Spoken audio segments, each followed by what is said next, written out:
বন্ধুরা দেখো জাস্ট অল্প কিছু সময়ের ভিতরে কিভাবে আমি এতগুলো টাকা উপার্জন করে ফেললাম। ভিউয়ার তোমরাও পারবে, সেটার জন্য অবশ্যই তোমরা গুগল থেকে অনেক বিডিএফসি প্রথমে ডাউনলোড করে ফেলবে।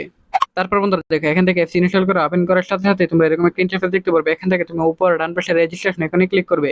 তারপর এখান থেকে তুমি বাই মেল অপশনে ক্লিক করে ফেলবে। তারপর বিয়ার্স এখানে শিউ name, first name, reason, date of birth এসব তথ্যগুলো এখানে নিশ্চিন্তে বসিয়ে দিবে। তারপর বিয়ার্স ফোন নাম্বারে করে গিয়ে কিন্তু অবশ্যই একটা ফ্রেশ ফোন নাম্বার বসিয়ে দিবে, যে নাম্বার আগে কখনো অনেক বের অ্যাকাউন্ট খোলা হয়নি। তারপর বিয়ার্স পাসওয়ার্ডের করে গিয়ে কিন্তু অবশ্যই তোমরা এখানে একটা 8 সংখ্যার পাসওয়ার্ড বসিয়ে দিবে। তারপর বিয়ার্স প্রোমো কোডের করে গিয়ে কিন্তু অবশ্যই তোমরা আমাদের স্পেশাল প্রোমো কোড NEW1000 এই প্রোমো কোডটি বসিয়ে দিবে। এই প্রোমো কোডটি বসালে কিন্তু বিয়ার্স এখান থেকে তুমি প্রথম ডিপোজিটে 50% বোনাস পেয়ে যাবে। তারপর ভিউয়ার্স নিচের বক্সগুলোতে টিক মার্ক দিয়ে নিচে রেজিস্টার আইকনে ক্লিক করে ফেলবে। তারপর বন্ধুরা দেখো এখান থেকে কিন্তু অলরেডি অ্যাকাউন্ট খোলা হয়ে গেছে। সো বন্ধুরা এখান থেকে ডিপোজিট করার জন্য প্রথমে উপরে বাম পাশে প্লাস আইকনে ক্লিক করে ফেলবে। তারপর ভিউয়ার্স এখানে দেখতে পারবে বিভিন্ন ধরনের অ্যাকাউন্ট যার দ্বারা তুমি খুব সহজে ডিপোজিট করতে পারবে। সো বন্ধুরা এখান থেকে তুমি ফার্স্ট বিকাশ অপশনটি ক্লিক করে ফেলবে। তারপর বন্ধুরা এখানে অ্যামাউন্ট সিলেক্ট করে কনফার্মে ক্লিক করবে বন্ধুরা। তারপর তোমার বিকাশ নাম্বারটি দিয়ে দিবে, পিন নাম্বারটি দিলেই বন্ধুরা তোমার অ্যাকাউন্টে টাকাটি চলে আসবে।